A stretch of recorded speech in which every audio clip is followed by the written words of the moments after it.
Yes, we are. But you know it's not cool? Black women, even cooler. Oh, man. You said that a little too soon. I said, you know what's not cool? Yeah. Latino women, Latino men, set them free. You're all citizens.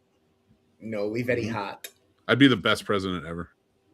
I'd put vending machines in all the schools. Pizza Fridays. Oh, wait. Sorry. Not president of high school. I get it. Hey, man, that's where you got to start Schools somewhere. already had that.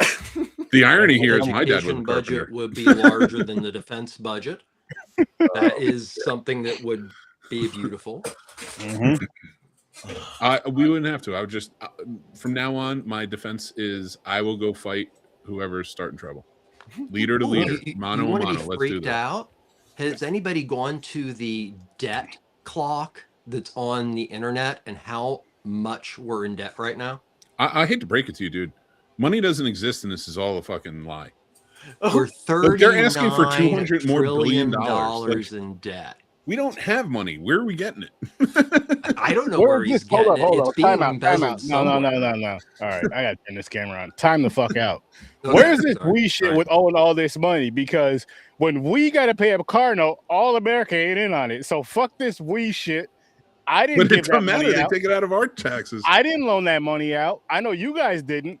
We nothing. Put that on the higher ups. Take it out of their pockets. Leave us alone. And I hate to break it to all of you who are like, why are you talking about this on a podcast about Jesus, a Jesus movie? Oh, there's kind a of fits. lot. Kind of fits. Yeah. You know what didn't fit? I'm getting started early. Fuck this shit. Christ. Take that sip. Take that sip. First of all, welcome to Horror Sir Sturdy, episode 590, The Carpenter's Son. You have your host, Sir Sturdy, here. You have my co-host over there, Fade Theory. You got our favorite Latino, worst damn gamer ever, the professor, the man, the myth, the legend. Just turned 50. I'm he's always amazing dirty. still. But he's back. Well, Happy special birthday kind to of Trevor. And we're happy that you're back. Well, thank you. Thank you very much. Happy birthday, bud. Thank you. Thank you. And then you have the half of the Godzilla and King Kong tandem with the man, the tall ass myth and legend. He's a snob, but he's a scene snob. Back again. And he's from the great state of gorgeous New Jersey. Hey, you can hate all you want. Let me tell you something. Nobody's hating. Jersey's the best. All right. You say nice things about Jersey for once. That's all. You said Jersey's the best. You couldn't even keep a straight face. Listen, love parts so of Jersey. much. I am happy every day that I was born and raised in Jersey. Because I'm going to tell you something. I don't live there anymore, but I get to say that. And I don't care what anybody says. I feel like there's very few places you can be very truly proud that you grew up in because you survived it. Do you still love it? Like I'll always have a special place in my heart for New Jersey. Okay. Every time I cringe inside just a little bit whenever somebody's like armpit of America. I'm like, you don't know Jersey. You need to eat the blueberries and shut the fuck up because Jersey's the best. and White Castle. I miss White Castle. You had to bring it up. White Castle in New Jersey. Yeah. I had some good times in Jersey, though. Like I said, I had family there. I don't care what anybody says. The first White Castle, which wasn't a White Castle. It was like before White Castle, it was like little white huts. Caucasian Castle? Burgers. There's little slider burgers. White Manna in Jersey City, New Jersey. White Manna, I think it's still there. It's the original concept. Well, they made a lot of them. Like, there's some all over the country. Like that became a popular. I don't know because White Castle used to be at one point that you actually could live there. There were dormitories for people, and that was part of the whole White Castle thing, getting people employed who can't be employed because of issues. And I'm sure they don't still do that, but that used to be the White Castle recipe for God how to forbid staff. business owners actually gave a shit about. Yeah, it was actually a legitimately good concept. I think it's one of the only big, large, family-owned still restaurant chains or whatnot in the country. I want I want a 30-pack of sliders. Let's do it. Right? Get the crate case. Some chicken rings. Split it with your friends. That was the place we went to late at night when we were like drinking and partying and shit. We were like, what's open at 6 o'clock in the morning? White Castle. You know, We'd order in the drive-thru and then we'd go sit in the back of our car and just hang out. Nice. Oh man, so we're here tonight, and like I said, we're gonna be talking about the Carpenter'S son. Nicolas Cage was in this, and he was in this a lot. And I tried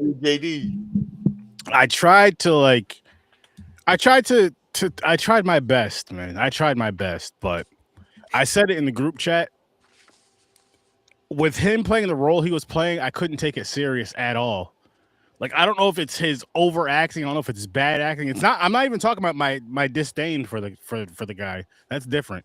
I'm talking about the actual movie right now. We're to get to that later. That's all the time. Fuck Nicolas Cage. See, but anyway, like I couldn't take him serious, and it took me out of it. Like even the roles where it seemed where you felt it was supposed to be emotional between him and his son, to where you may feel something.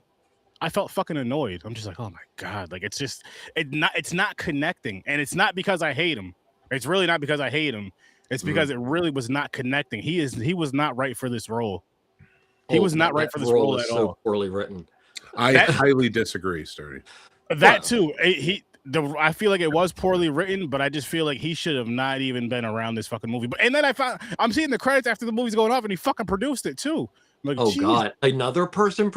Well, I'll give it to. Here's the thing. I'll give it to Nick Cage. He steps in on movies. That he shouldn't. No. Stephen King. He will get producing credit if on indie movies that he is the biggest star of. And the reason being is if he puts his name on as a producer, they're more likely to get more funding. Yeah, so I'll give him credit. There are actors who do that, and he has always been sort of one of them that I've always heard that he does. So why doesn't he just fund the fucking movie then? Or put your name down. Listen, put your name down as a producer, and then just sit your ass over to the side. Just so help it get more funding.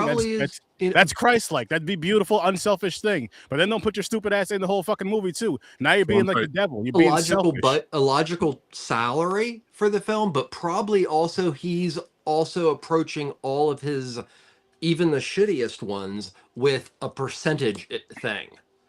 If there gets anything, if these movies do a thing, trust me, he's getting probably like a 10% cut.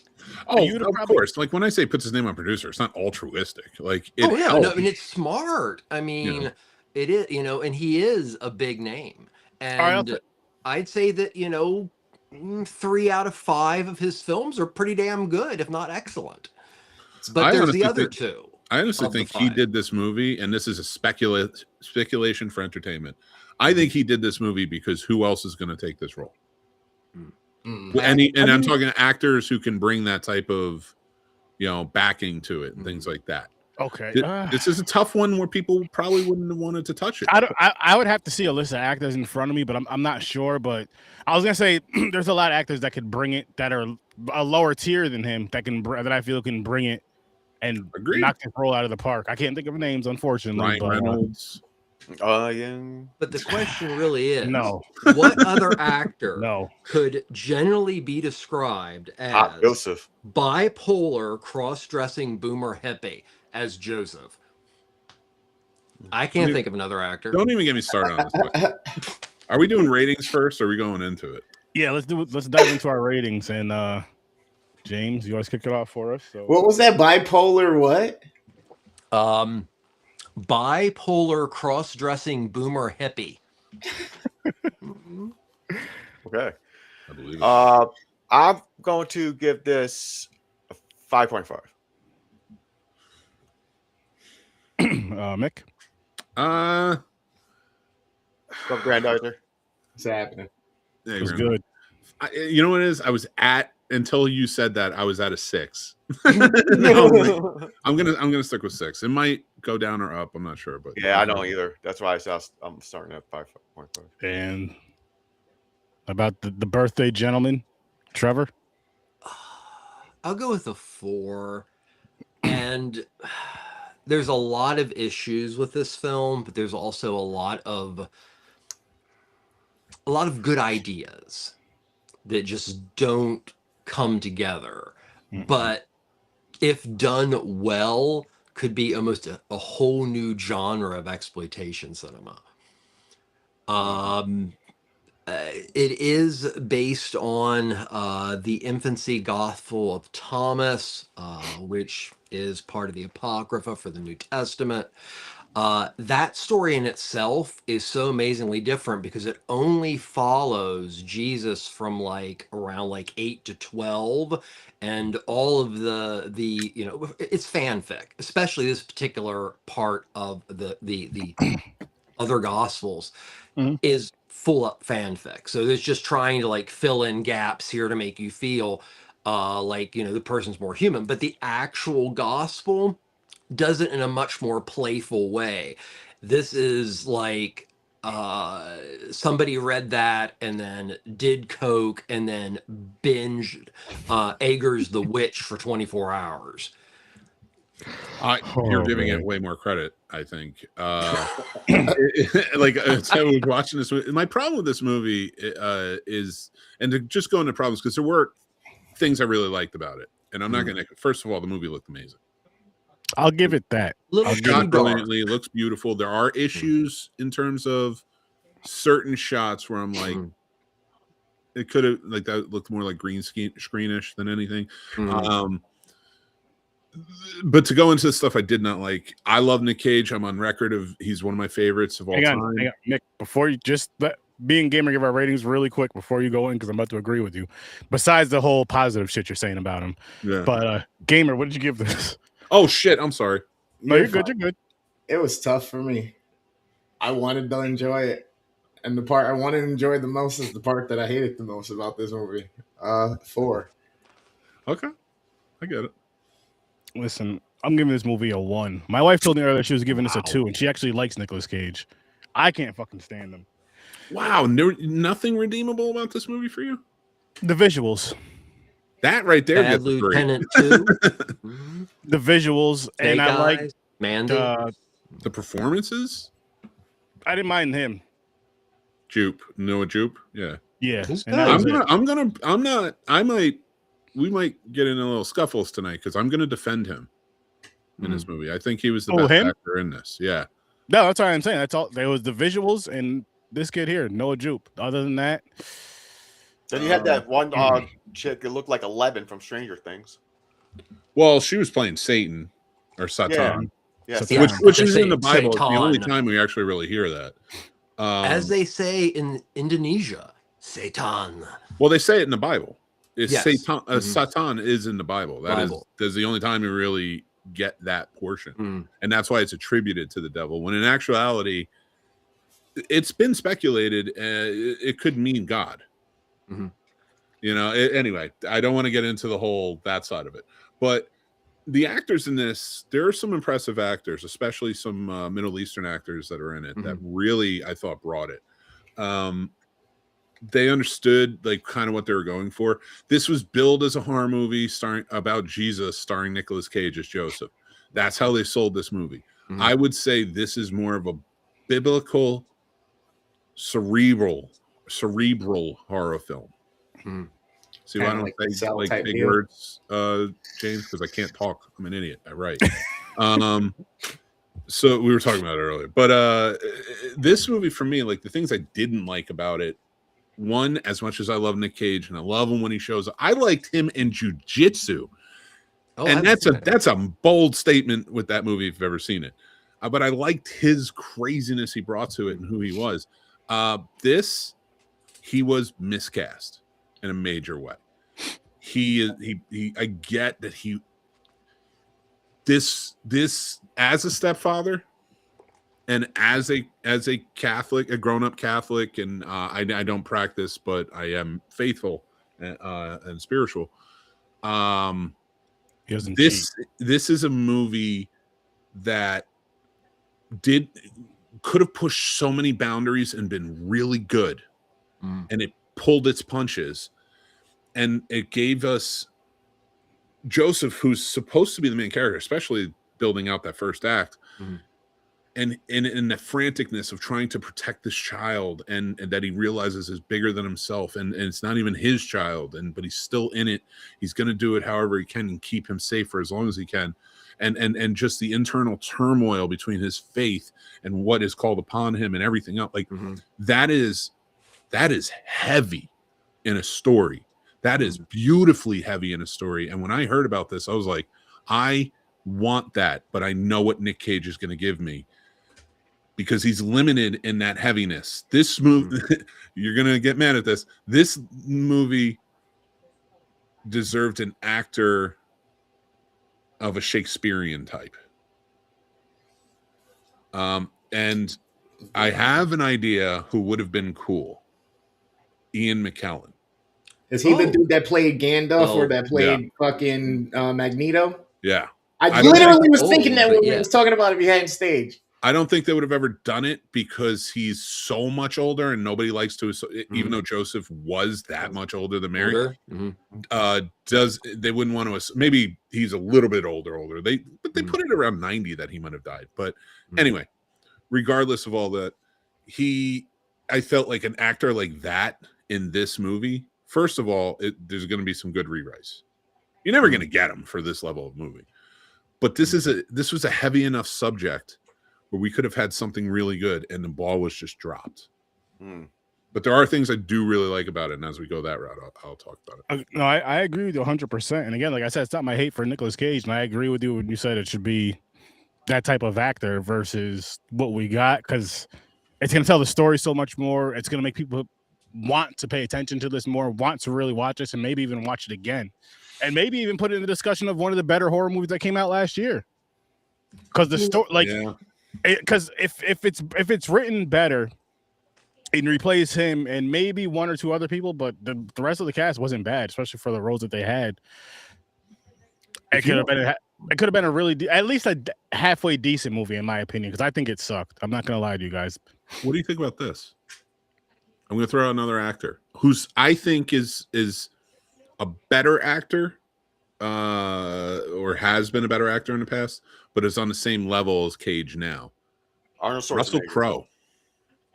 Yes, that would have. Yeah, I could have seen Russell. And Crowe. I mean, we've seen Russell Crowe not in this role here, but at least that religious horror. So he has that. He has that. You already have that comfortability with him playing that role. He has the look for the role. He has the sound for the role. And like I said, we've seen him in like The Priest. It's more. It was more of like seen him exorcism. around Like it's Romans. more of like a priest / exorcism type of role. So exorcist, you know what I mean. So I mean, I'm not saying it's the same, but you have the religious connection to it, and I think he could pull it off. I think he would pull it off really well, actually. And now I wish that happened. I think Gerard Butler or the guy from what's his name, Keith Urban from The Boys. I think they could have done a decent job too. Keith Urban, no, not Keith, only because he's somebody else. He's a singer or something. Carl Urban. Carl Urban, yeah. I was just watching Lord of the Rings, so it's like in my head. I'm not trying to correct it. No, you're good. Which Carl Urban would have been great. I like that pick. He was still alive. Harry Dean Stanton. I don't know that I could take Gerard Butler's Scottish accent as Joseph, though. Jesus, get over here. Started on that guy. Great now. Was it the How to Train Your Dragon movies? I love them. Yeah. Okay. Yeah. That's the only thing. Otherwise, good actor, and he would have brought that gravitas heaviness to the role. But just that Scottish accent. I was just thinking about him in like 300 and shit. You know what I mean? But it was I get it. I absolutely do. But you know what it is? Like I think this movie and Nicolas Cage's accent got to me. So like to me, I'm like, I'll take an old Shakespearean English type, but you give me much more. You give me an American. Was that what he was trying to do? Like the accent? He was doing the same shit he always does. Damn, Cage. Damn. He does it. He does like he can't breathe when he's talking. He's like, Bro, the scene after she rises and she's like, "Where's my child?" And he's like, "I'll find her." And he starts to like run off and then turns back. I was just like, just the way I'm going to defend Nick for a little bit. Okay, I need it. I'm going to defend him just for a little bit because no, this is not the best role for him, but I do feel he brings his best or is directed in a way that didn't understand what he needed doing.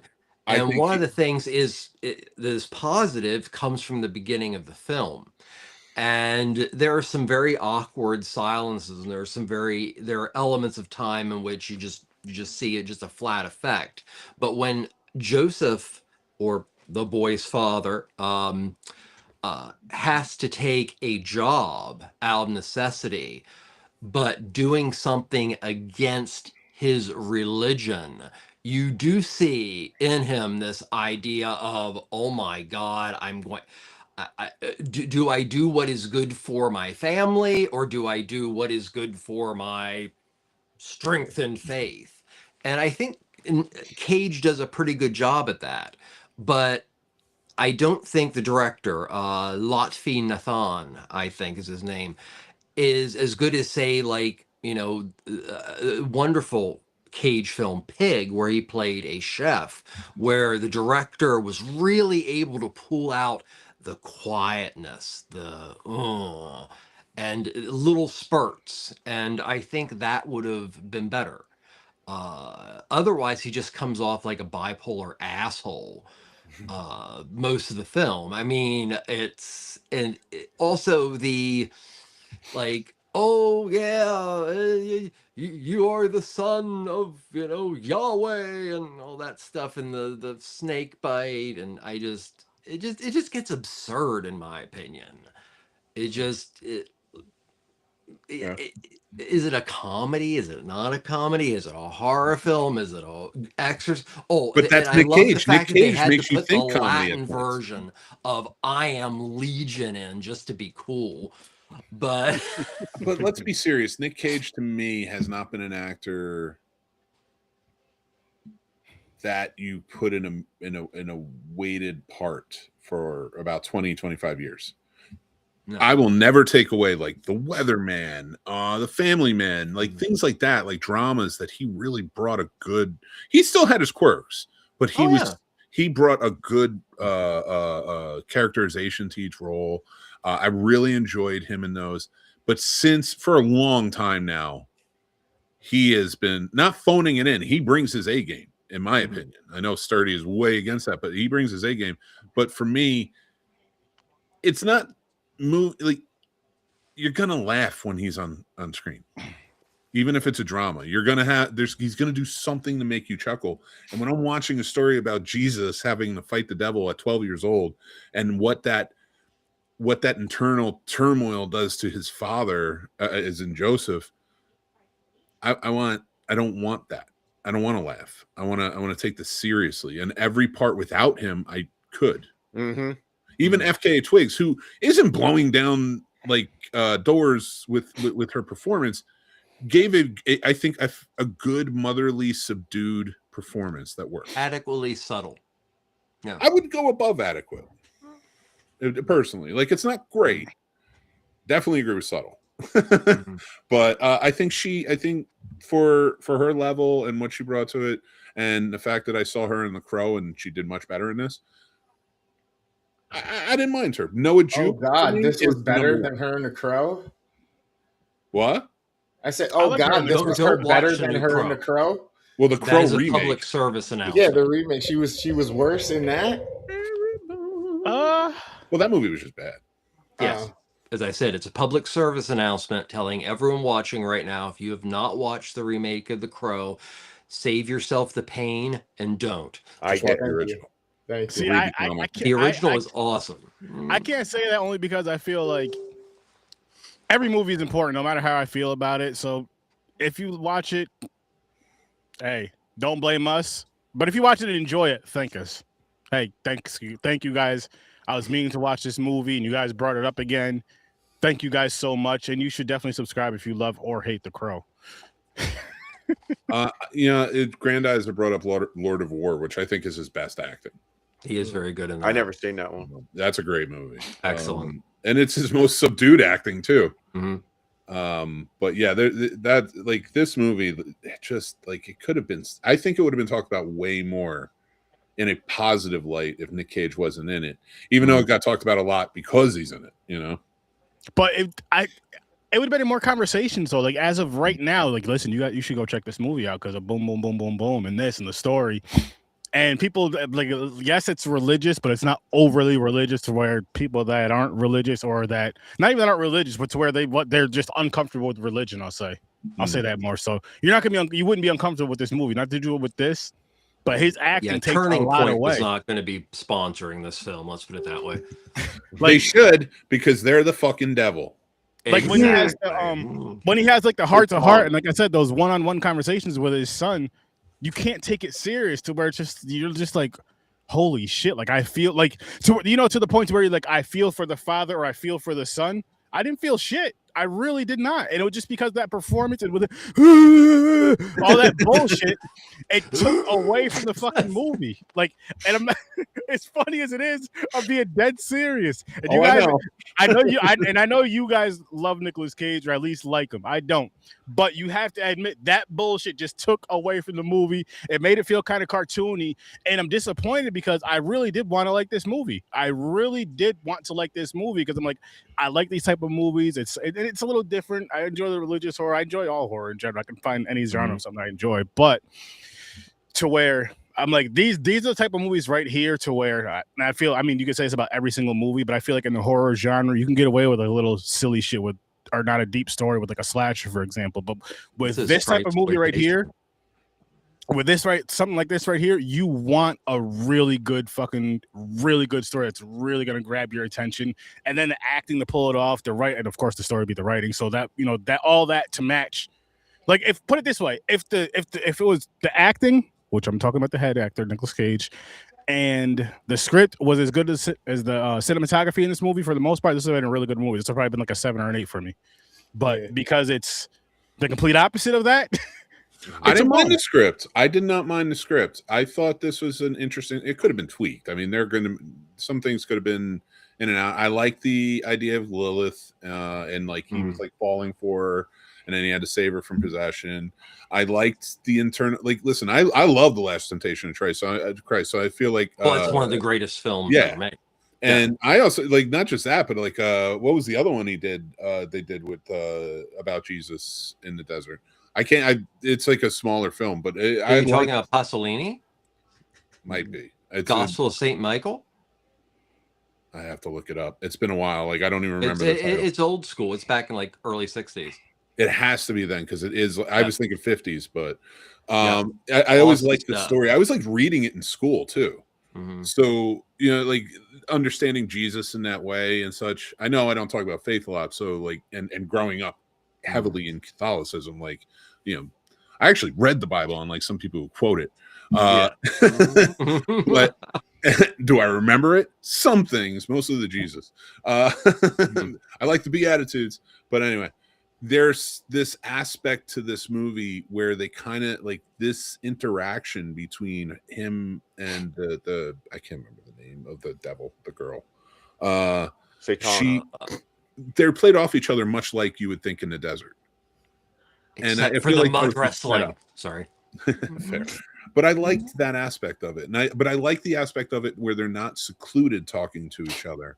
She wants it out in the open. So like she came to him in public rather than the devil's greatest, trick and such, and out in the desert and the temptation. I really like that aspect. And I thought focusing on that, but injecting, well, not with Nick Cage, but getting a better Nick Cage and injecting more Joseph into that would have worked well. But I know I'm talking a lot, Grandizer. I'll shut up. I got a question. Okay. With Jesus do you I don't know if it's really a question. Well, they had Jesus kill somebody in this movie. Yeah. And I thought that added an element to it that was because basically Jesus is learning to control his powers. And I actually heard curses children in the actual book. Yeah. So I think even in the infancy Gospel of Thomas, the actual one, he does do damage to a child. Well, as he learns what his power is. it's more, it's not even like, I like the aspect of, revisiting what that power is and the control of it, because when you read the Bible, it's more, it plays off more as like a child who is the son of God, and immense power, and he's learning, but he is human. These were the times that proved he was also human, and I liked that, him doing that as a child with all of this power. All right, I realize, and and the Bible only talks about him at what age, 30 to like 36 or something like that, right? Or 33. Well, yeah, we see him at 12 in the Bible, and then it goes 33. The lost books in between, like, Gotcha. the stories and such. And you don't even know about Joseph dying. It's just sort of mentioned after the stories of Jesus. But to make a comparison to his killing, I'm going to take it to Man of Steel, which is funny because Superman was created by two Jewish writers who were trying to retell. They say, people now say Moses, that was the story of Jesus. In the first original Action Comics, his upbringing was supposed to be an allegory for Jesus and the Jewish Messiah coming to save. That's why he has the brown eyes. He has the dark hair. He was supposed to be, during a time when Jews were being persecuted in Nazi Germany and in Poland and all over because of ghettos. They created the Superman as a sort of Messiah figure to inspire hope. Anyway, going back to Man of Steel, a lot of people hate when he kills Zod at the end, right? Yeah. To me, this was a Superman origin story. So when he killed Zod, that taught him not to kill. Just telling a man with that much power, you can't kill, you shouldn't kill, like, that makes sense. And Jonathan and Martha Kent instilling in that in him, but his power would have made it that he at some point would have, and to kill somebody, one of the last people from your home planet, I felt added a weight to it that, of course, they fucked it up in the rest, but of course he is so disheartened after he did that act. He never wants to kill again. He set his rule in that moment. To me, this was Jesus's setting his rule in that moment, and realizing how much power he wields and how much human life is delicate. Oh, there's so much potential in this movie. One of the things I hate to say it because it seems almost cliched, but one of the things I didn't care about, and I could tell within the first 15 minutes, is the writer director. They were trying really hard to make an art film, but they also wanted to make a gory horror film. And there are two things you just cannot do. And one of them is to on purpose make an art film. And number two, on purpose make a bad movie that is enjoyable. Those two things you can't do on purpose. And I think that's kind of why this falls flat on its face. And it's not bad enough or good enough to really resonate beyond like one showing. Agreed. One showing, maybe Like, one you watch- conversation. Yeah. It's and as much as I do not like this movie at all. I gave it a 1. I still won't tell you not to watch it. I'll say watch at your own risk. This is one of the movies to watch at your own risk. Yeah. Sturdy definitely would not rewind this. This is one of those movies I'd bring back. Oh shit, I didn't even mean to get this. Let me go bring it right back real quick. Yo, listen, Tony, I've been coming here for 15 years. Let me just swap this movie out. I know I did it last week, but I fucked up bad. That's what this is. Just remember, if you stop screaming, you come back in the house. Well, Yeah, I said that to my wife yesterday. Oh God. Well, to Grandizer's point, yes. First off, what is it? The musical that you had mentioned, Jesus Christ Superstar. Yes, I do love that musical as well. Not necessarily the movie, but I do like the movie though. Don't get me wrong, but there are seen stage plays I really like. So yes, greatest story I ever told. I do love that movie too. I have seen that. But no, I think what Trevor's talking about sounds familiar. I have to look into it a little bit more. I was not thinking about that movie, A Great Story Ever Told, but it is a good one. I do like it. Okay.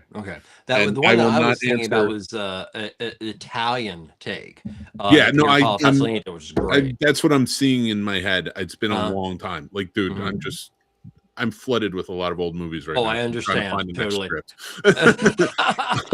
But I will say I'm not talking about any more Superman stuff until we start on Popcorn and Pints, so you're gonna have to watch and ask then. I will not be speaking on Superman or Batman until we do our watch on that. I just wanted to make the comparison. On Popcorn and Pints, which I hope you guys are ready for that, because that's going to be a fun time doing that. Wow. I can't wait for, like, honestly, just speaking on that really quick, that's something I've been wanting to do for years. And I'm someone, I love watching franchises, but I'm like, between doing all these shows and shit, it gets hard at times. So I'm like, fuck it, we have podcasts. Guys, listen, let's review this franchise and this franchise. And it just happens to be Batman versus Superman, which I could be wrong when I say this, but in my opinion, are probably the most, not favorite, but the most popular comic book heroes out there. I'd say Spider-Man is probably more popular than Superman. What about from our time? All right, you know what? DC characters Those for sure. three, I would say, are the most popular from our time. Okay, I'll say DC characters for sure. Batman and Superman. DC, yeah. They're the top. I mean, there's a lot of people that only know of Batman and Superman, and maybe Robin as, you know, DC characters or whatever, as far as good guys. You like those legs, don't you? To do this clash of movies together, which yes, we have to suffer through the bat nipples, Batman Forever, Batman and Robin, that bullshit again. Nope. But we're gonna have a great time. Overall, we're gonna have a great time. We're gonna have a great cast. And we got some fun things lined up. I'll save my rants for. We got some fun things lined up. Oh, I'm saving my rants too. I'm just saying. I just can't wait to, because like all the Batman movies I've seen, well, besides like the older ones, all the Superman movies I have not. There's a lot of Superman I have not seen, so I'm finally getting to see those in a couple of months. You guys need to be there 8:00 every Saturday on Popcorn and Pints. He was a 34-year-old. No. Listen, we'll get there. We'll get there. And to answer your question, we are doing the Supergirl movies from '84 and the new one. Oh, wow! The end of the Batman Superman. At the end of that whole. That's the culmination. Thing. Yes. Wow. Which, as you guys know, you get a double feature when you come over to Popcorn and Pints on Saturdays. Yes, a double feature. So it's Batman versus Superman. It's gonna be fun. But that's a little bit down the road. We got just excited because of the Jesus. Are we? Can I ask you one question about that though? Are we going to pick our favorite out of each week?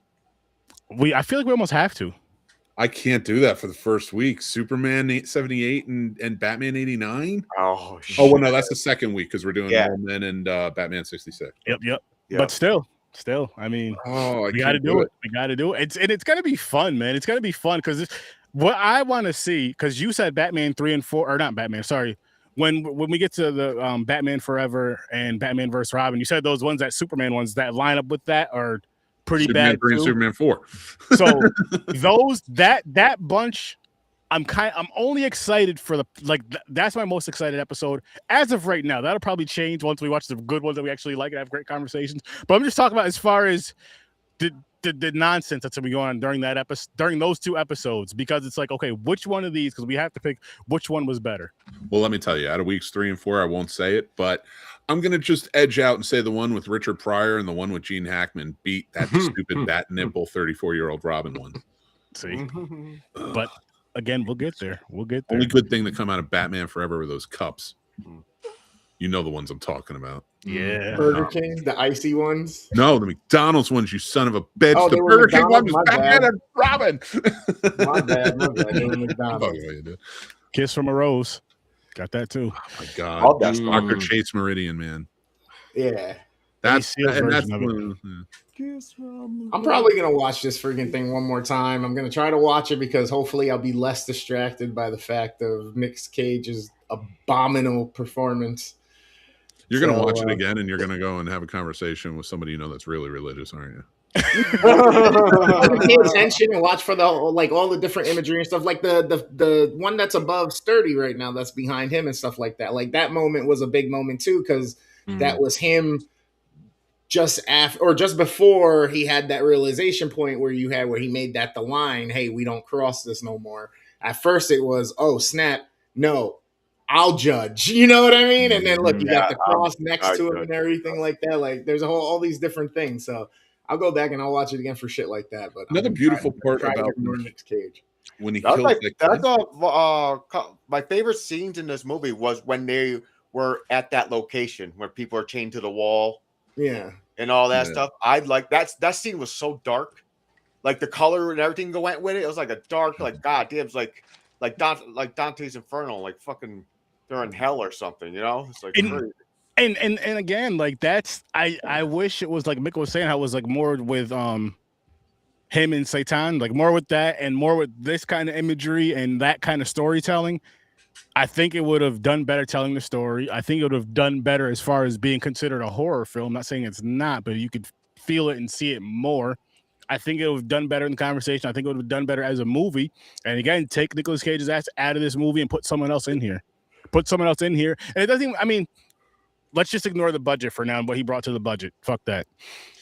Because what he brought to this movie was fucking terrible. But it could be a lesser known actor, just someone that can just take over that role. Just take that role the fuck over when they need to. Because then it's like, it's one of those roles to where I feel, not to take shine away from him at all, but it's one of those roles where it's like, I can't wait to see him back on screen, or I can't wait to see these two on screen together more. But you're like, I can't wait for Nicholas, and again, not because of my hate, not because of my bias or it's legit. The acting, the way he acts in this fucking movie does not fucking work at all. And if you say it does, you're lying to yourself. Don't listen to Sturdy. Does seem like it's a little over the that comes top. with bias. You can listen to me, who has always triumphed and trumpeted Nicolas Cage's performances. He was miscast in this. Yes. Exact, which means I'm not going to good let in you this. slander that man. That's not It was slander. a rock. Is it Con Air. something with people who Honest. are Love like Con Air. He gave us that Peggy watch, Sue Got Married. Raising Arizona in a theater, but I remember watching Raising Arizona, and to this day, it was such an important film, and he was so damn funny in it. I can't not find really good qualities in him.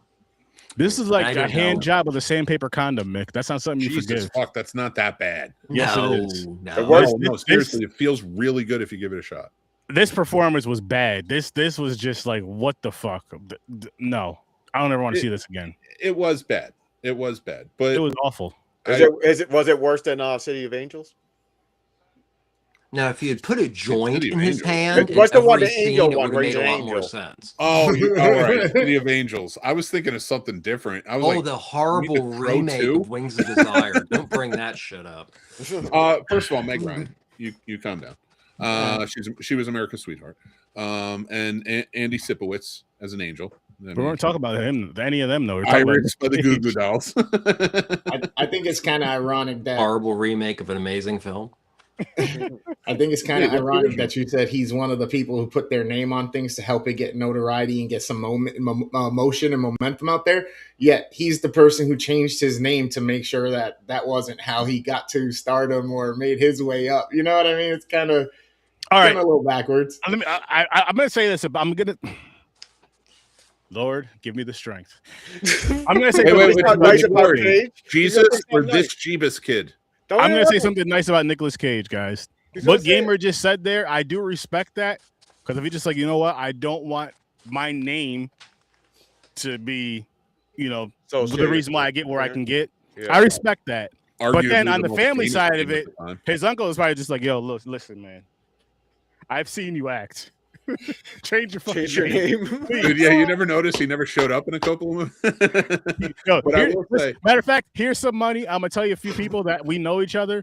Just don't tell them we're related till later on. Two things that I think Sturdy, you'll appreciate this. He came about the name Nick Cage because he loved Luke Cage comics growing up. Yeah. And two, to you, Grandizer, you are going to have to watch that episode because I have a story about that scene. So you mean to tell me that he had to say you steal from the black man? Say steal from the black man. Colonize Cage is what he had to do. Bitch. He had to colonize Cage. Colonize Cage. This is just getting better and better. So let me ask you. But no, that's cool. That's cool that he's a fan of Luke Cage. I'm not mad at that. I don't give a shit about that. But I'm gonna say what I gotta say. I'm gonna say my jokes and all that. And he colonized Cage. and he messed this movie up. So are we not allowed to like enjoy anything that is produced by the black community and culture? Oh, of course you are. Then we can't like frame identity parts of us around it. As long as it's not the penis. Well, no, I mean nobody's gonna measure that. But no, like, Although there is an amazing amount of phallic imagery in this film. Yeah, there really is. Yeah, the with wooden that snake, question, though, Mick, Jesus Christ. Yeah. With that question, though, Mick, I would say, if you're giving, and this goes to anybody, I don't care what race, what color you are, give the person before you credit that you're borrowing from or you're inspired by. Don't pull it as your own, because everybody does that. If every single fucking color pretends that they made it up, you didn't. I may be wrong, but I'm going to say this. I think hip hop and the culture of hip hop and how it is spread all over the world. And I will not say colonized by the world.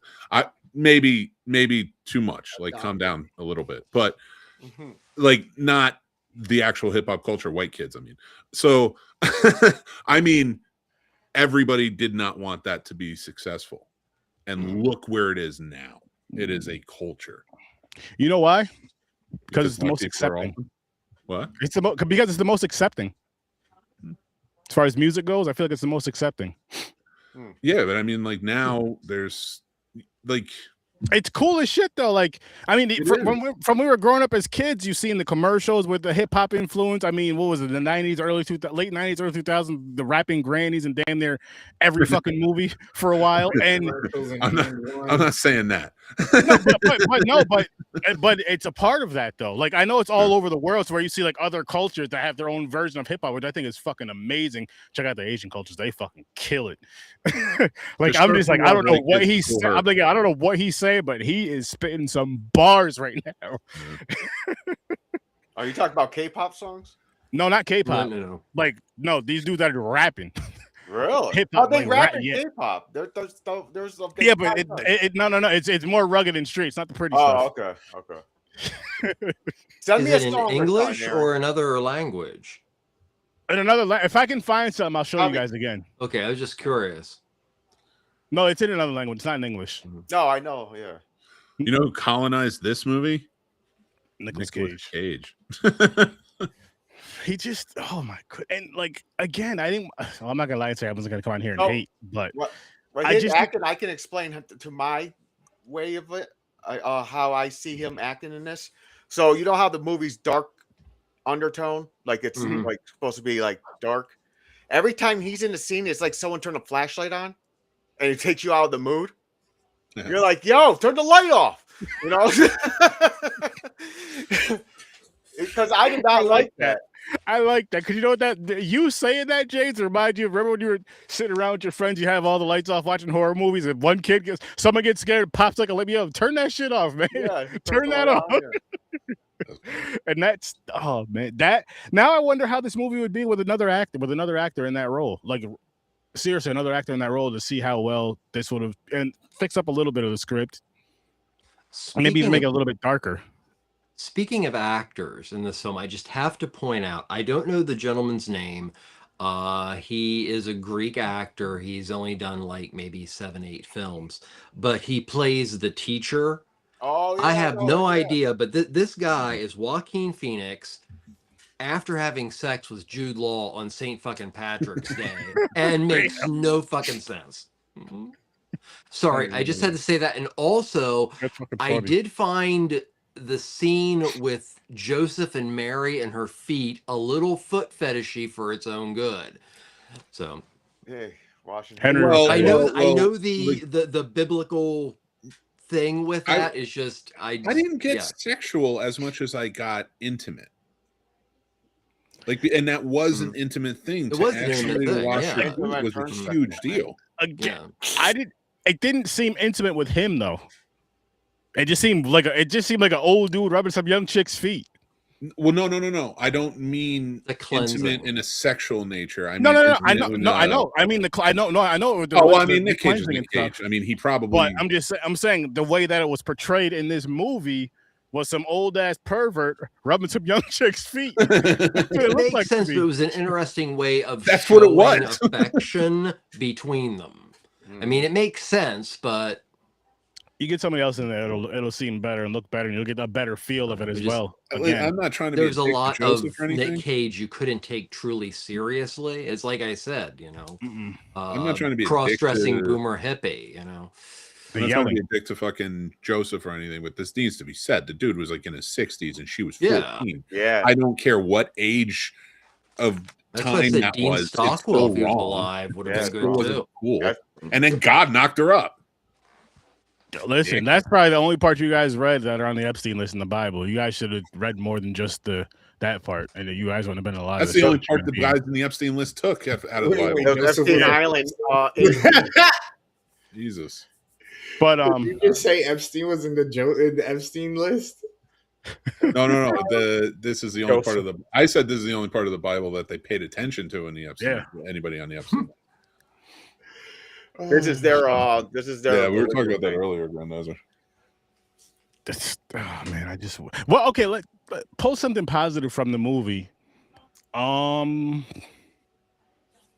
Besides the cinematography, Noah Jupe, in my opinion. Noah Jupe.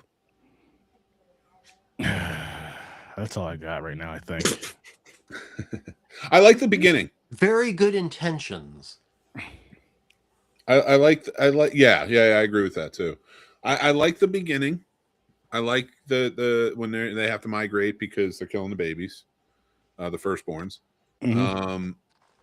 Not the firstborns. That's Passover. This is they're killing any baby born within the that time frame.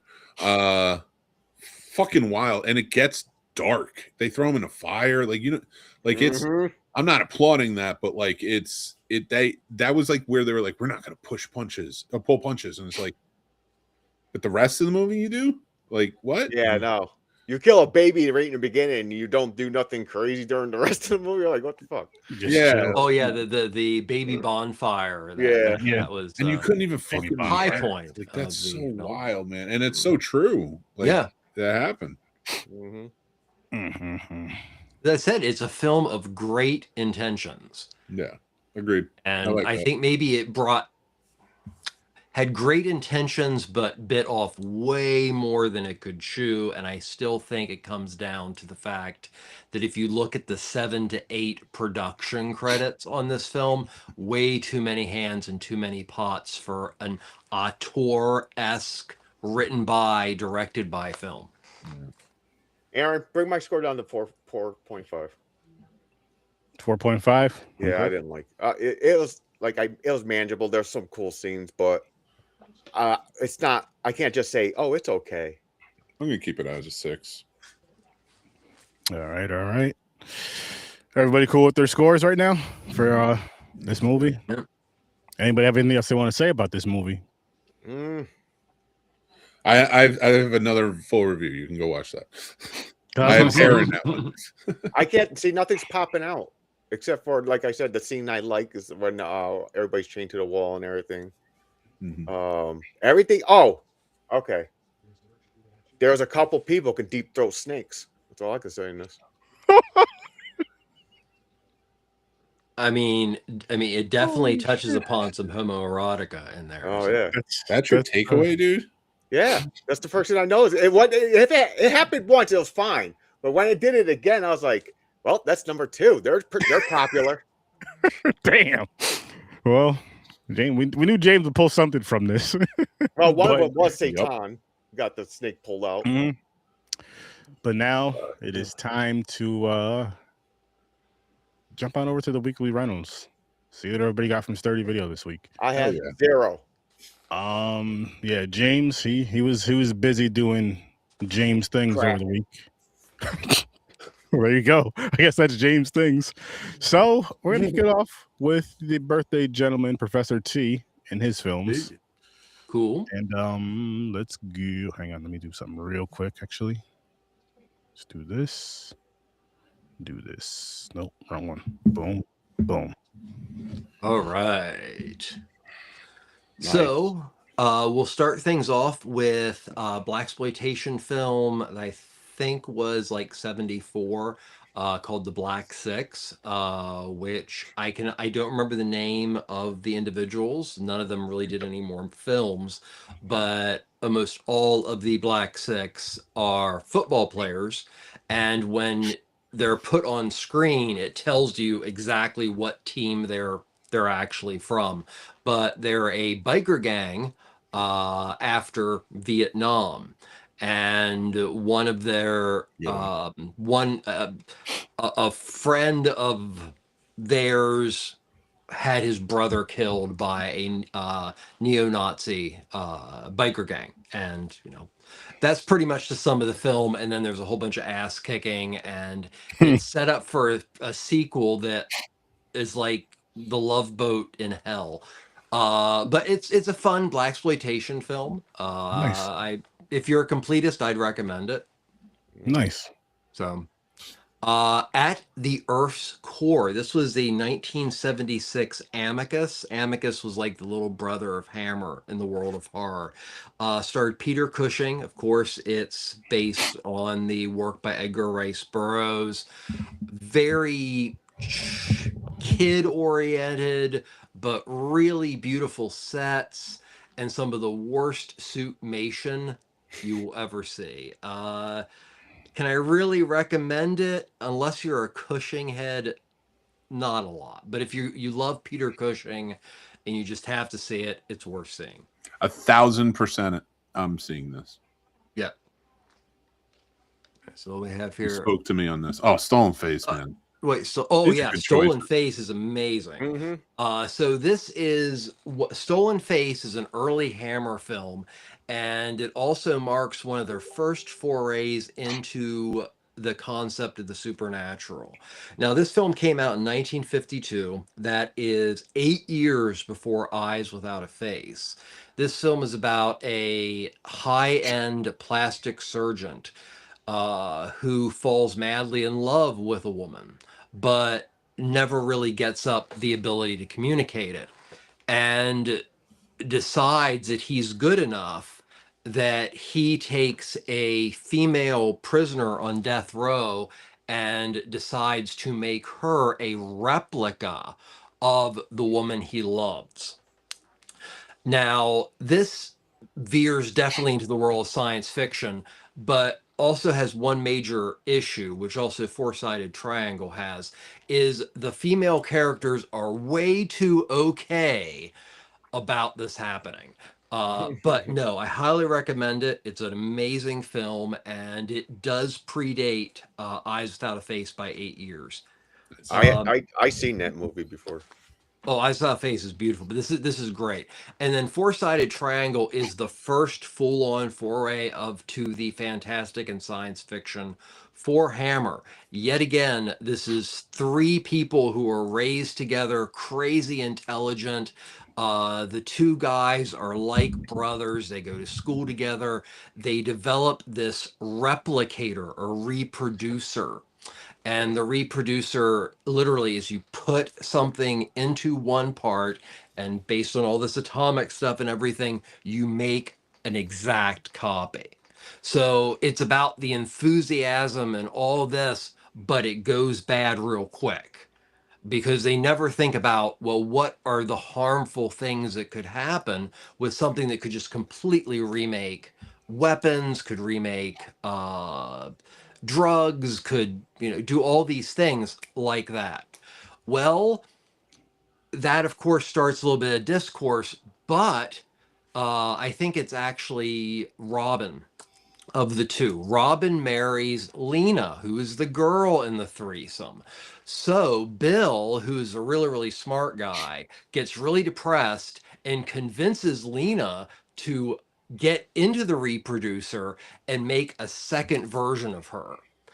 This goes horribly wrong. Yet again, a really wonderful film, but you want to take Lena and smack her around the face because she thought this was a good idea. But no, two amazing early Hammer films that I cannot recommend more, but I have to say, really bad choices by female protagonists in both films. One question for you, Trevor. This is for Yeah. all four movies. Are any Mhm. of them worth the late fees, though? Oh, definitely Stolen Face and Four-Sided Triangle. Nice. I'd argue the Um, Black Six. Well, Black Six, I was It's a going to fun say, one. if you are a fan of blaxploitation and biker films, and I'm- or it is No, a I mean- definite one for completists. And Mean I Joe mean, for Green, you. baby. I mean, for you. I know when I asked, I mean for you personally. For you, would these movies be those worth? were it. That was going to be my third one. Was Oh, actually nice. Black Six. So yeah, and Nice. At the Earth's Core is fun, but it's not memorable. That's fair. That's fair. And Mick, you are up next, good sir. Sweet. Boom. You know, it's funny. Grandizer had mentioned Making Love. That was almost one of my picks for Popcorn and Pints when I was going to go with craziness. But my picks, I gave you the new ones I watched. I'm going to start in reverse.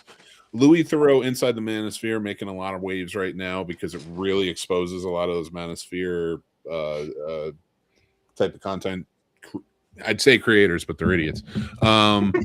Who just, and I don't care. I don't care what you get mad about with this shit. You can kiss my ass. So the Manosphere guys, or losers as I like to call them, really get exposed here by Louis Theroux, who is also part of the Jimmy Savile expose, exposing him.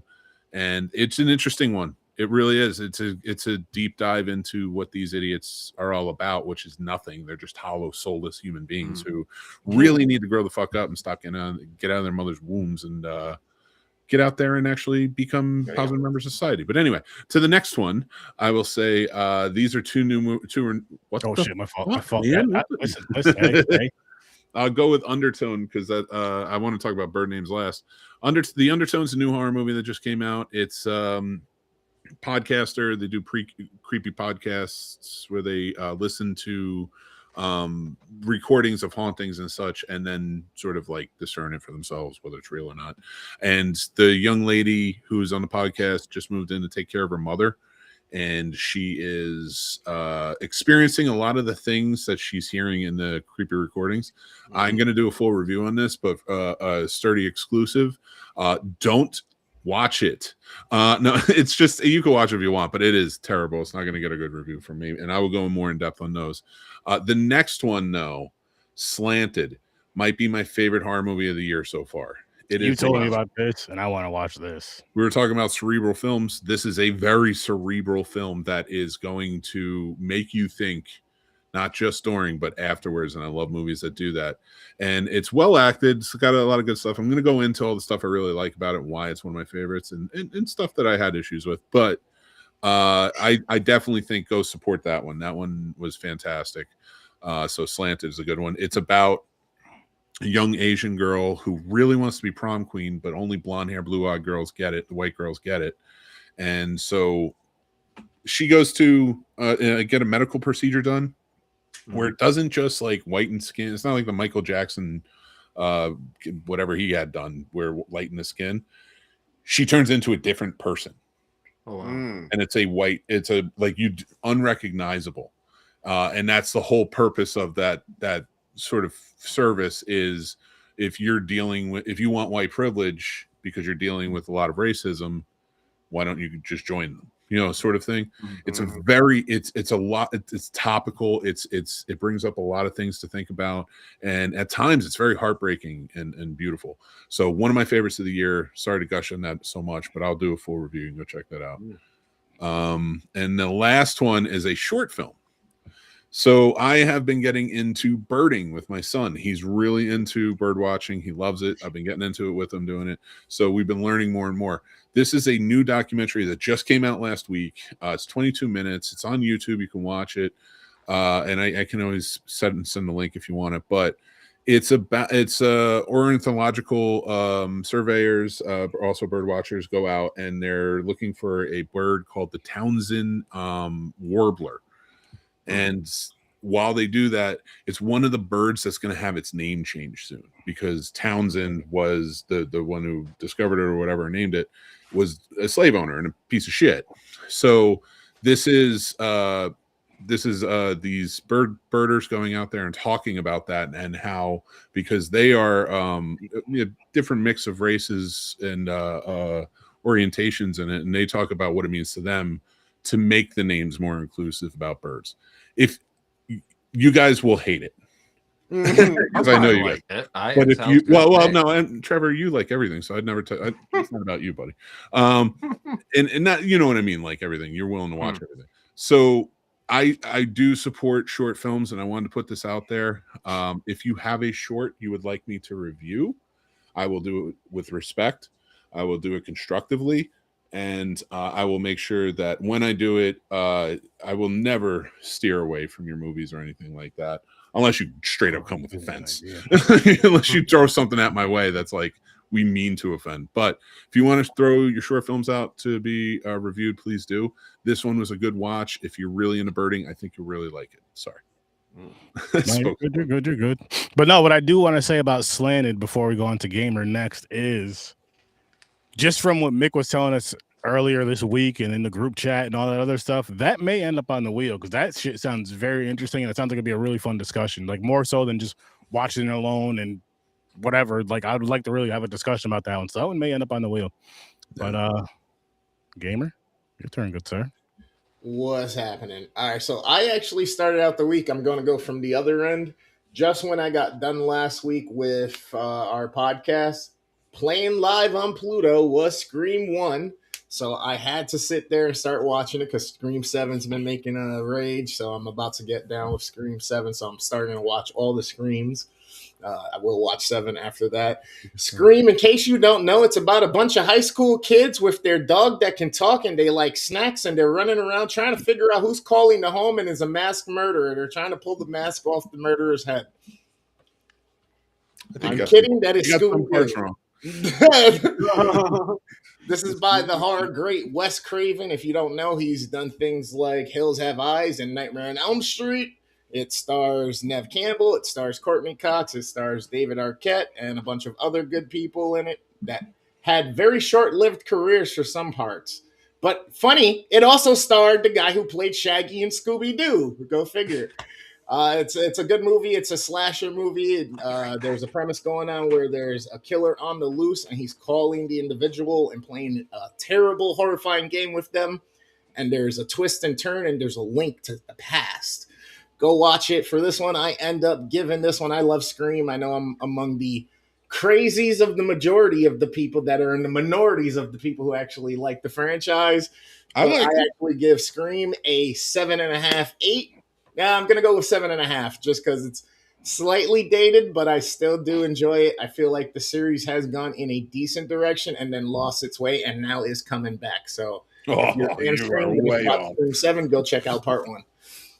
You're going to watch 7 and hate yourself.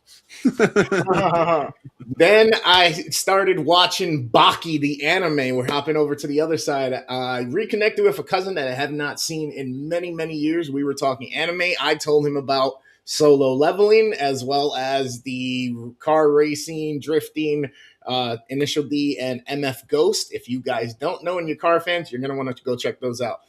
But with Baki is basically a fighting, brawling anime. There's a few seasons on Netflix currently. They just brought it back out a couple of years ago. Netflix took it over, but it originally started in the 90s or whatnot.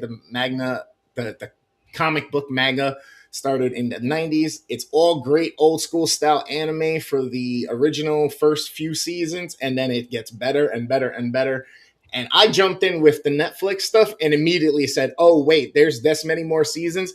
I went all the way back to the beginning. So I'm hooked already. So go check out Baki if you like brawler type animes. The animation style is good. It's brutal.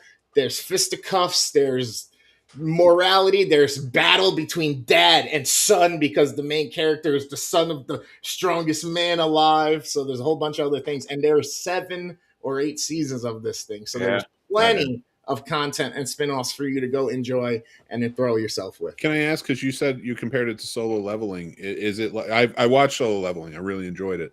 It is like that?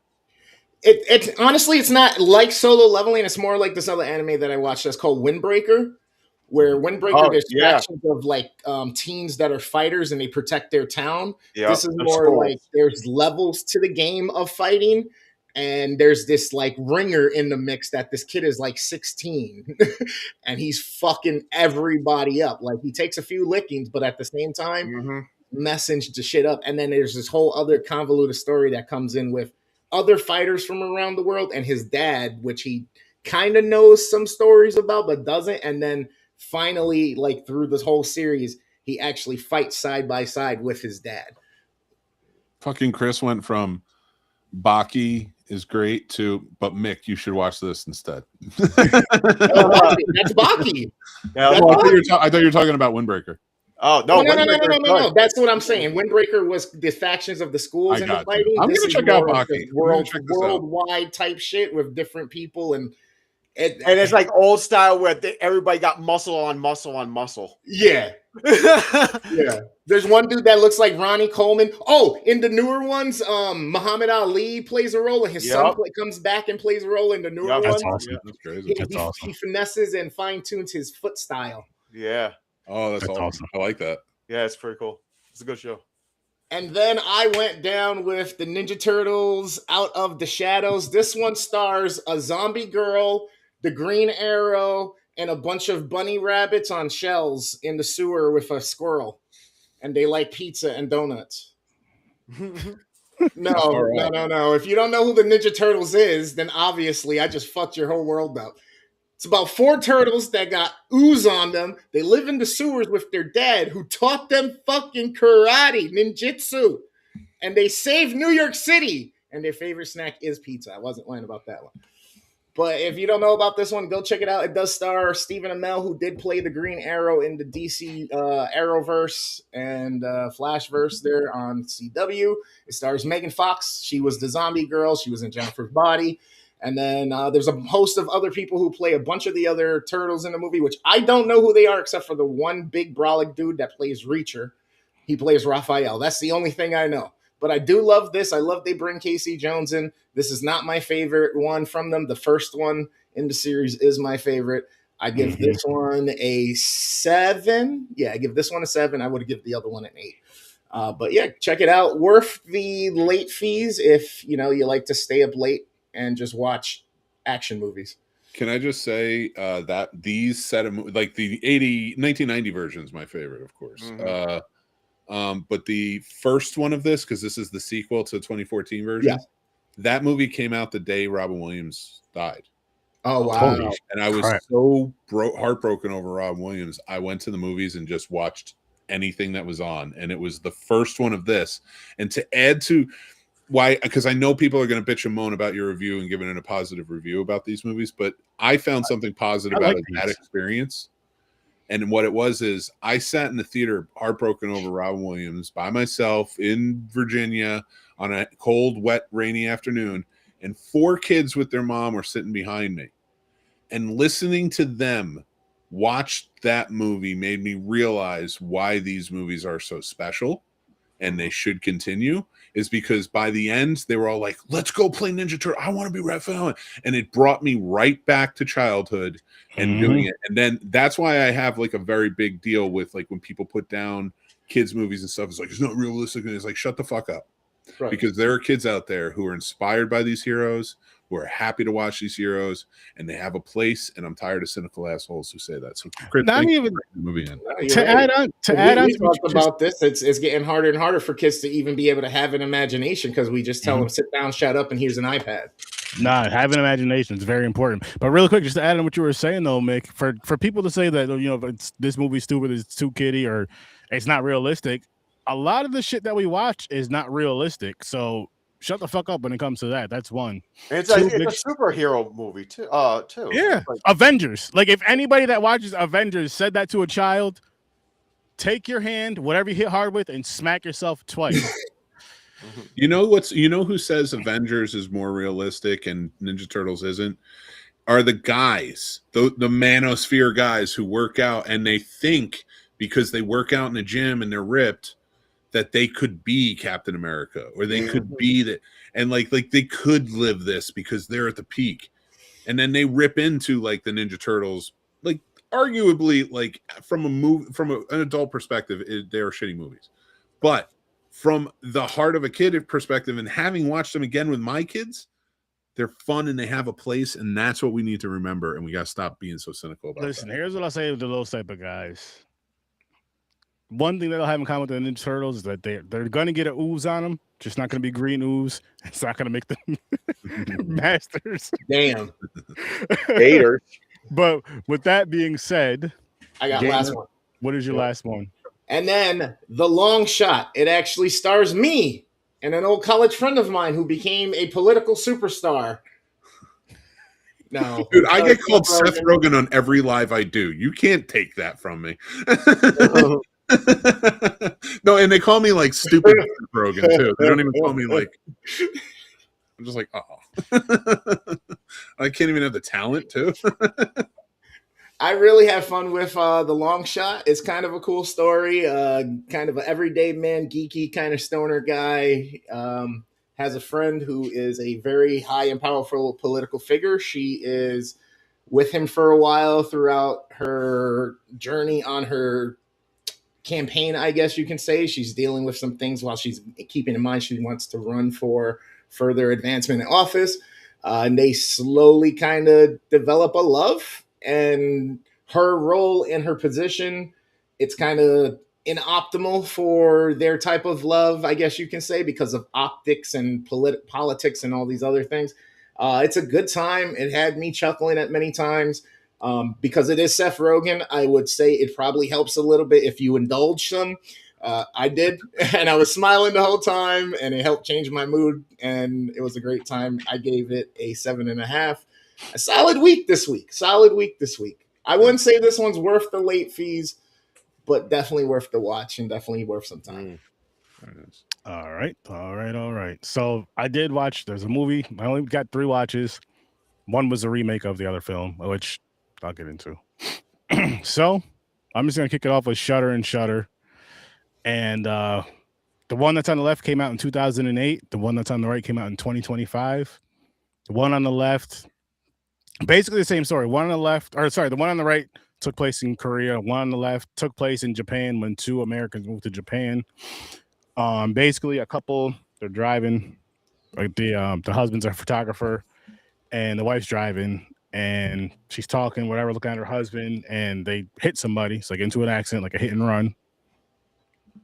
And from there, I don't want to give too much away because if you haven't seen it, the unraveling of it you may enjoy.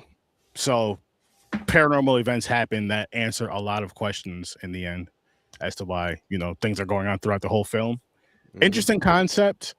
The one from 2025, I was not a big fan of at all, which of course was the remake, but it was the Korean, like 100% Korean in Korea, speaking the language, which I usually enjoyed the 100% more foreign version than the American version. But I feel because it was a remake, it wasn't as good.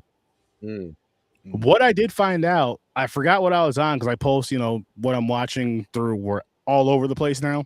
But on one of the posts that I posted them in, it might have been Tubi thingy. But anyway, besides the point, someone was like, they said this on the 08 version, like, this is actually a remake from 2004. I believe Thailand is the original. So I'm like, okay, now I just want to go and see that one to see if it's a little better than this one, because the 2025 one wasn't scary. Like, it was not that the other one was scary, but the elements that you would find scary from the other one, they kind of made it more silly. Like, if you watch them both, you'll see what I'm talking about. But I'll say neither one of them were worth the late fees at all. I did enjoy the one from 08 a lot better. I'll probably give that one if I had to give it a rating, maybe a 6. The other one maybe a 3 or 4. It wasn't terrible, but I'm like, it's one of those ones where it's I'm not gonna say not watch it, but again, it's just like, if you watch the 08 version, you don't have to watch this. But if you're someone who wants to watch all of them, then go for it, because I am gonna go back and watch the 04 one. And then of course, I dove back into Scrubs, guys. There you go. I was gonna kick it off with season 10, but the wife said she wanted to watch the season, kick it off with, because she's never watched it before. She always said it was stupid. She's like, maybe she'll watch it now, but she doesn't understand the maturity of this show and our relationships. Basically, Turk and Carla, just Dominican Carla. I'm saying that out there, or Dominican Carla in the show, Puerto Rican in real life. The wife is Puerto Rican. I know Chris understands what I'm talking about. I'm not getting in the middle of that. I don't even understand it. But anyway, I mean, Honestly, it's one of my favorite sitcoms of all time, and I like how with that show, even starting from season 1, you have the silliness, but you also have like to where I would say put the medicine in the candy to where when you need to hear a message or see a message or understand certain things in life and relationships and friendships, they throw that in there as well with a lot of comedy, but there's a lot of heart stuff in this stuff, which I really enjoy. If you've never seen Scrubs before, you're missing out. You need to go back and start from season 1, which I will say this, I'm such a big fan of this show, which I haven't watched in years, ignore that part, but I'm such a big fan of this show. Like, so I would buy the DVDs, and every time a new season came out, I would start from season 1 and just watch everything all the way through. So I'm doing that now, and I cannot wait to get to the last season of this series to to be caught up, which is going to take a while because it's one of those things you watch it with the wife. I don't feel like watching it. I'm going to watch it on my own and just go back and watch certain episodes with her because I've seen. I'm going to do that with Ted right now. But yeah, that's what I'm going to end up doing. And she doesn't watch the show, so she can't get mad. You got to tune in more. Just saying. That's your show, though. I get it. But such a great show. And it's I see a lot of my friendships in these characters and in certain with JD and Turk, and just a lot of back and forth and different mixes with even with this group here, friends that I grew up with, and I'm of course with the other Chris, Caucasian Chris, Stories from a Bar, with just a lot of just the silliness and the silly quirks and stuff, but also the heart-to-heart stuff that we actually need to have. We do that. We actually really do that. We're just not doctors. That's the only difference. We're podcasters instead of doctors. I play one on TV. I would. But yeah, that was my weekly rentals. And yes, listen, Scrubs is not only worth the late fees, it's worth just keeping. I'm just gonna say that straight 100%. Out. It's worth just keeping. You rent the first season, just deal with it. Steal it. Return it again. So you'll appreciate this then. You remember Scott Foley, who played Sean on the show, Elliot's boyfriend that JD hated? Yeah. But he's like the greatest guy. And every time he said something, JD would go, "Nobody cares, Sean." Yeah. Well, that actor, Scott Foley, can't post on social media. Like, he'll post like, "Hey, my daughter was born, blah, blah, blah." And everybody goes, "Nobody cares, Sean." It's still I love it. That's awesome. That is awesome. Like, I love when shows or movies, and this goes to like acting more so, unlike this movie here with Nicolas Cage, to jump it back, but to where there's a character in a movie or a show, and like you see that person, that actor, and you're like, oh, that like for Scrubs, that's Turk and JD forever. Dr. Cox, Turk and JD, and the rest. For this movie here, that's just Nicolas Cage. And I'm not trying to be any kind of way, but there's something about that though, to where it's like locked in. It's locked in. Alfonso Roberto, Fresh Prince, Carlton. You know what I mean? There's certain characters, and I think that's it may suck for them as far as work goes, but I think it's such an amazing thing as a fan of certain films, even on like Indiana Jones. Boom. No. But he has a few. No. He has a few. Han Solo, no. Sorry. Jack Ryan, Han Solo. But he has, that's not his only. Like, I'm just saying he has a few. No, you can't compare. No, I'm not going to let you compare Turk and JD to an icon. No. I'm not saying. No. Listen, I understand there's levels. What I'm getting at is just like certain characters you see, certain actors you see, and it's like boom. Or you may think of Donald Faison's character. I don't remember his character's name, but from Clueless as well. So it's just kind of just bounce around like that. I know. Yeah, more Freddy Krueger and Robert Englund. That's more Macaulay Collister and Home Alone. So wrong, I love it. Macaulay Culkin. You got. You tried to tie in the name of Kevin McAllister in there. I love it. I will say this to Grandizer: you should watch Scrubs. It was a very funny show. And Psych. I actually tell all of you, I love watch Psych. It's an amazing show. Psych. And it's honestly, you say Turk and JD. I think Sean and Gus from Psych are the best representation of friends, especially childhood friends. Mm-hmm. And I think I challenge anybody to watch it and see.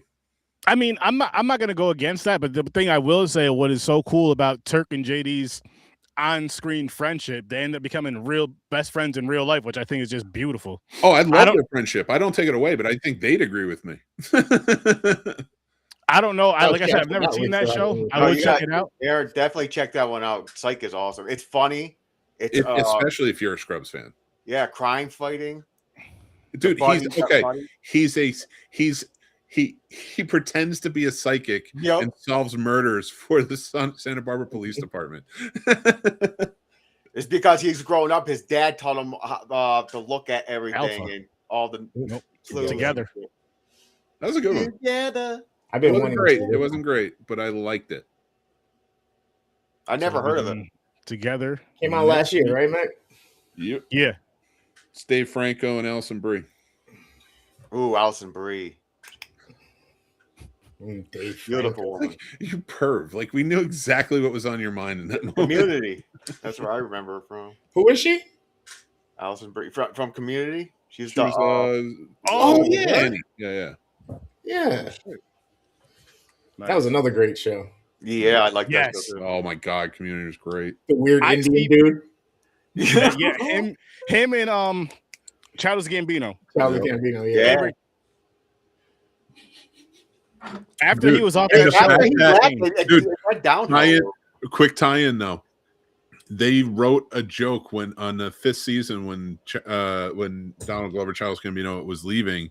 He was only doing 6 episodes, and he had to deliver a line, and they wrote it specifically to fuck with him for leaving.